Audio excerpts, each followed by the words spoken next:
गुरु को कीजिए बंदगी, गुरु को कीजिए बंदगी, कोटि कोटि प्रणाम। कीट न जाने विंगति, गुरु कर ले आप समान। प्रेम से बोलिए सद्गुरुदेव की जय। बंदी छोर कबीर साहेब की जय। बंदी छोर गरीबदास जी महाराज की जय। स्वामी रामदेवान जी गुरु महाराज की जय। बंदी छोर सदगुरु रामपाल जी महाराज की जय।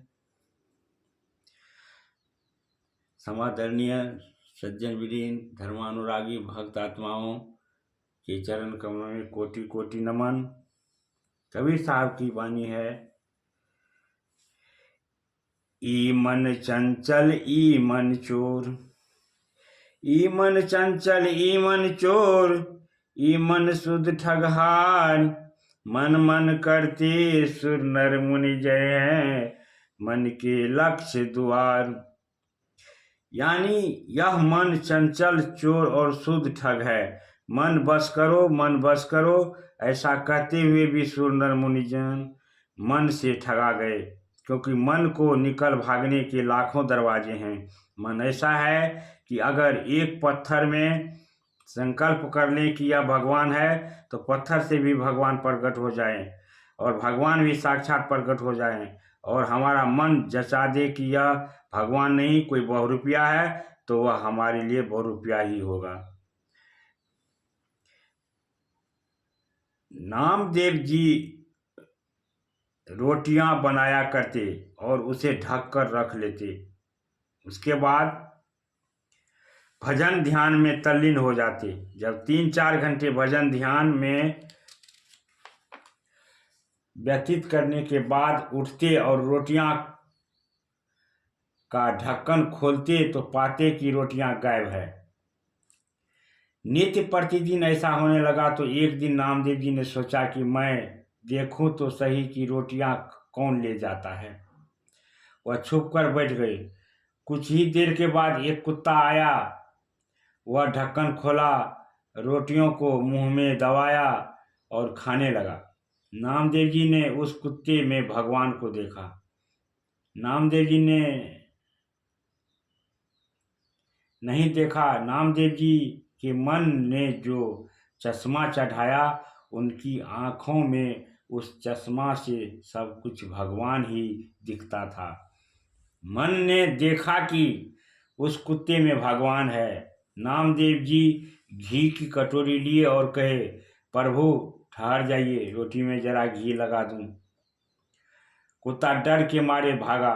पीछे पीछे नामदेव जी भागे कि प्रभु ठहर जाइए, रोटी में घी लगा देता हूं। और अंत में नामदेव जी ने एक छलांग लगाकर कुत्ते को दबोच ही लिया और कहा, प्रभु आप रूखी रोटी खाएंगे, मैं अभी घी लगा देता हूं, उसके बाद आप मौज से खाइएगा। कहते हैं उस कुत्ते में भगवान प्रकट हो गए। था वह कुत्ता ही। यह मत सोचना कि भगवान कुत्ते का रूप धारण करके आए थे और उसकी परीक्षा ले रहे थे। सड़क पर जो साधारण कुत्ता चलता है, वही कुत्ता रोटियां खाने आया था। कई बार लोगों को वह कुत्ता काट चुका था। कई बार कितने लोगों को वह कुत्ता परेशान कर चुका था। उसी कुत्ता में जब नामदेव जी का मन भगवान को दिखला देता है, तो वह कुत्ता भगवान बन जाता है। मजबूरन उसे बनना पड़ता है, क्योंकि मन में इतनी शक्ति है कि मन किसी भी चीज पर दृढ़तापूर्वक अपना संकल्प आरोपित कर दे तो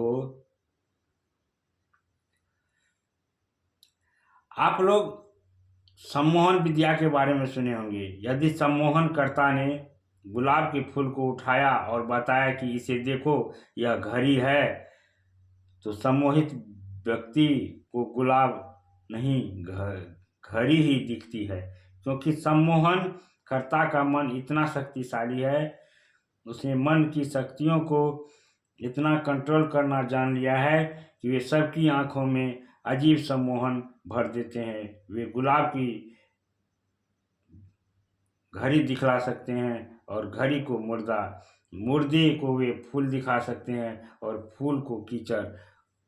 जब कबीर साहब का 52 कसनी दी जाने लग गई, सिकंदर लोदी ने उन्हें आग में झोंकवा दिया।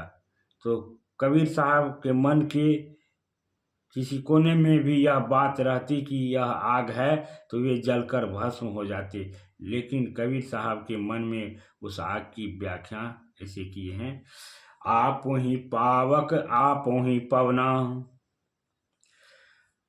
जारे खसम तो राखे कवना। यानी वही परमात्मा अग्नि है और वही परमात्मा इस अग्नि को भड़काने वाला पवन भी है। जब प्रभु ही आग है और आग को भड़काने वाला पवन भी प्रभु ही है, तो प्रभु ही अगर मुझे जला देंगे तो मुझे कौन बचाएगा। फिर कहते हैं, कहीं कबीर दो आखर भाग, होगा खसम तो लेगा राख। यानी तू 2 आखर वाले राम शब्द का सुमरन ध्यान कर, अगर मालिक होगा तो वह रक्षा कर देंगे। और उनके लिए अग्नि बर्फ की तरह शीतल बन गई। अग्नि बर्फ की तरह शीतल कैसे बन गई भला? उस अग्नि में उसके मन ने बिल्कुल भगवत बुद्धि करवा दी, कहीं पर भी संदेह की गुंजाइश नहीं रही।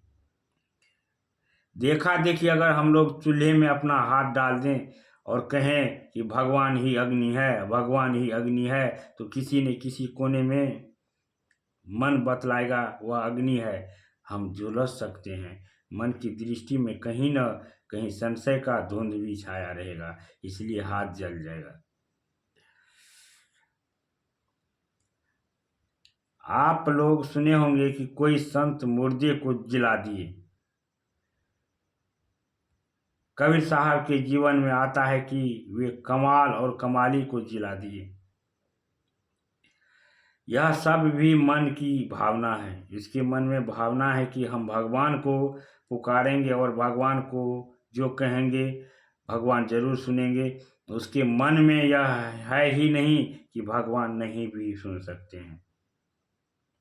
मन की भावना में अमित शक्ति है।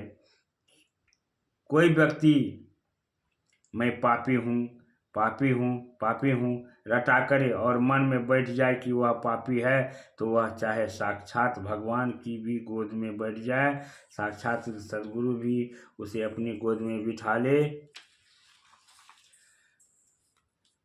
तो भी वह पापी का पापी ही बना रहेगा।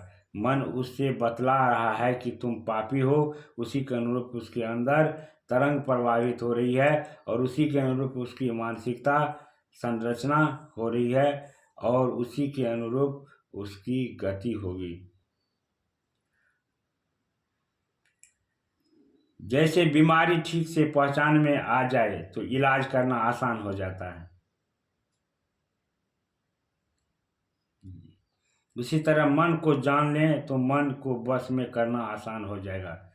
कबीर साहब कहते हैं, गई ठगोरी जब ठग पहचाना। यानी ठगोरी चली गई, अगर ठग को पहचान लिया गया।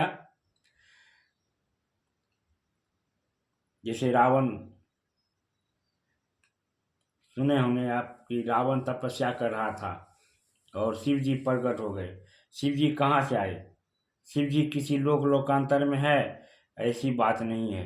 रावण का मन एक आकृति को ध्यान के द्वारा इतना अधिक पुख्ता कर लिया कि मन की शक्ति ही शिव की आकृति में प्रकट हो गई। और मन क्योंकि उस आकृति में एकाग्र है, इसलिए इतनी चमत्कारिक शक्ति उस आकृति में है कि वह वर और शाप दोनों देने में सक्षम हो जाती है। शिव जी किसी को वर और शाप दे रहे हैं ऐसी बात नहीं है। अगर शिव जी किसी को दर्शन देते हैं और किसी को नहीं देते तो शिव जी में वैषम्य आता है, जो गलत है। अगर आप कहीं अकेले हों और आपको लगने लग जाए कि हरे भरे पत्तों के रूप में प्रभु ही है, हवा चली, एक ठंडा स्पर्श हुआ, आपके शरीर को आपके मन ने व्याख्या किया कि प्रभु ही ठंडी हवा के रूप में आ रहे हैं और उन्हीं का स्पर्श हो रहा है तो चित्त पुलकित हो जाता है।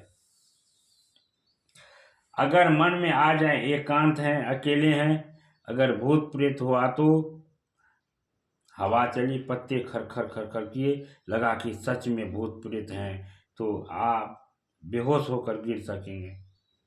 सचमुच वहाँ भूत प्रेत है या सचमुच वहाँ भगवान है, ऐसी कोई बात नहीं। आपका मन किसी भी चीज की जैसी व्याख्या करता है उसी के अनुरूप आपको वह चीज प्रतीत होती है और उसी के अनुरूप आपकी गति होती है। आपको सुख अथवा दुख मिलता है। इसलिए एक ही चीज किसी के लिए भयावह है और किसी के लिए आनंददायी है। गुलाब के झंखार को आपने रात में देखो, मन उसमें प्रेत की भ्रांति करा दे तो आप भयभीत हो जाएंगे। अगर आधी रात हो, आप किसी सुनसान इलाके से गुजर रहे हो और श्वेत वस्त्र धारण किए हुए हो, एक नारी गुजर रही हो, तो सहज ही होता है कि श्वेत कपड़ा पहनकर रात में डायन घुमा करती है। और जैसे ही मन यह व्याख्या करेगा कि वह डायन है, बस उसी समय आपका रोम रोम कांपने लग जाएगा और हो सकता है कि आप बेहोश भी हो जाएंगे, पागलों का सा प्रलाप करने लग जाएंगे, उसी दिन से बुखार लगने लग जाएंगे, उस दिन से कुछ बकने लग जाएंगे, बहुत डर लगने लग जाएंगे। गाहे बेगाहे कभी कभी सफ़ेद वस्त्र धारिणी उस नारी की आकृति आपकी आंखों के सामने नाचने लग जाएंगे और लगने लग जाएंगे कि वह स्त्री पकड़ ली। यह सब आपके मन का ही व्याख्या है। अगर उसी स्त्री को कोई सोच ले कि वह श्वेत वस्त्र धारिणी सरस्वती जी हैं, कहीं मैया ही तो इस रूप में नहीं आ रही है, मन ने ऐसी व्याख्या की, बस दिखने लग गया कि हंसवाहिनी कमल पुष्प पर आरूढ़ श्वेत वस्त्र धारण करने वाली सरस्वती ही है जो अपने हाथों में वीणा लिए हुए हैं। अगर वह डायन भी होगी, मान लो कि वह सच में डायन हो और आपका मन व्याख्या कर दे कि वह साक्षात सरस्वती है, साक्षात भगवान है, इस रूप में आ गए हैं, तो आपके मन में इतनी शक्ति है कि वह गधा को उल्लू और उल्लू को बंदर बनाकर दिखा सकता है और वैसा ही हो जाता है। ये सब है मन का तमाशा है। मन क्या है तो माया है, माया क्या है तो भगवान क्या है। कबीर साहब कहते हैं, जल में कुंभ है, कुंभ में जल है, जल में कुंभ है, कुंभ में जल है, बाहर भीतर पानी, फूटा कुंभ जल जल ही समाना, यह तथ्य बूझो ज्ञानी।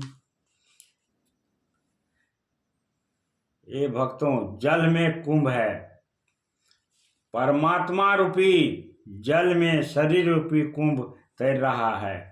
परमात्मा रूपी जल में यह शरीर रूपी घड़ा चल रहा है, बैठता है, उठता है, घूमता है, सभी कर्म करता है। और इस शरीर रूपी घड़े के भीतर भी परमात्मा रूपी जल भरा हुआ है।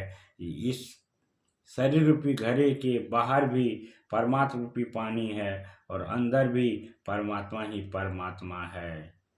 जैसे इसका मतलब ये हुआ कि यह संसार भी परमात्मा है और इस शरीर के भीतर बसने वाली चेतन आत्मा भी परमात्मा है। हर में हरि को देखो साधो, हर में हरि को देखो,